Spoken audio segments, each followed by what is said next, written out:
दिल्ली विधानसभा चुनाव और यूपी की मिल्कीपुर में भाजपा की जीत पर भाजपाइयों में जश्न का माहौल है। कानपुर देहात पहुंचे यूपी सरकार के कैबिनेट मंत्री राकेश सचान ने दिल्ली विधानसभा चुनाव और यूपी की मिल्कीपुर विधानसभा के उपचुनाव को लेकर बड़ा बयान दिया है। मैं नरेंद्र मोदी जी को कहना चाहता हूं, मोदी जी इस जन्म में तो आप हमको नहीं हरा सकते दिल्ली के अंदर आम आदमी पार्टी को। आपको दूसरा जन्म लेना पड़ेगा, इस जन्म में तो नहीं हरा सकते आप आम आदमी पार्टी को दिल्ली में।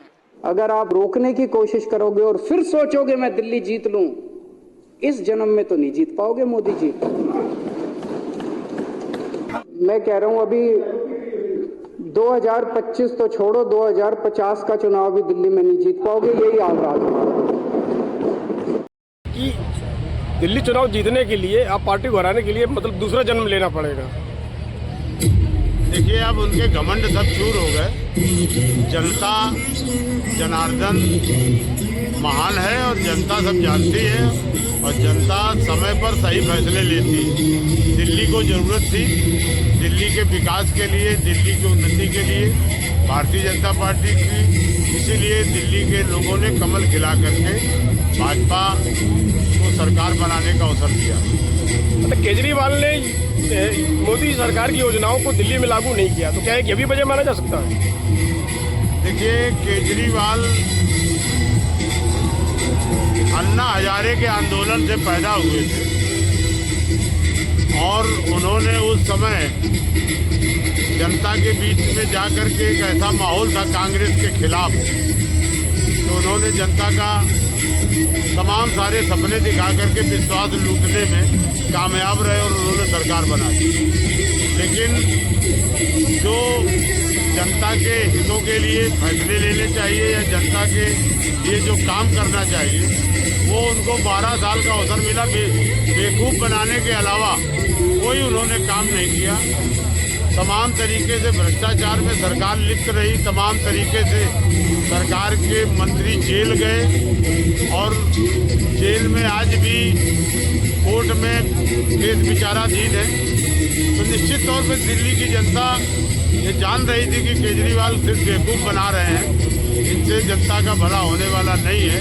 इसीलिए भारतीय जनता पार्टी के कमल की बटन दबा करके दिल्ली में बड़े पैमाने पर कमल खिलाने का काम किया है।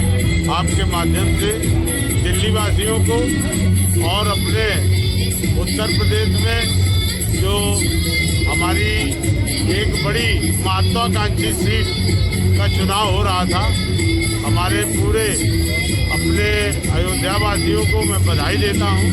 तो उन्होंने मिल्कीपुर और दिल्ली दोनों में कमल खिला करके तमाम जो विरोधी लोग थे, जो तमाम तरीके की इधर उधर बातें कर रहे थे, उनके मुंह को बंद करने का काम किया।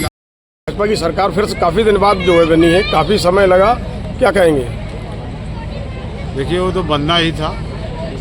27 वर्षों बाद भारतीय जनता पार्टी दोबारा दिल्ली में सरकार बनाने में सफल हुई है और इन 12-13 वर्षों में जो पूर्व की सरकार के मुखिया ने लगातार जनता को बेवकूफ़ बनाया था, तमाम सपने दिखाए थे, कहीं कोई काम उन्होंने किया नहीं। जनता ने वास्तविकता समझी कि देश में मोदी जी के नेतृत्व में देश आगे बढ़ रहा है, तो निश्चित तौर पर मोदी जी पर आस्था व्यक्त करते हुए दिल्ली के लोगों ने एक बार कमल खिलाने का काम किया। केजरीवाल ने मोदी के लिए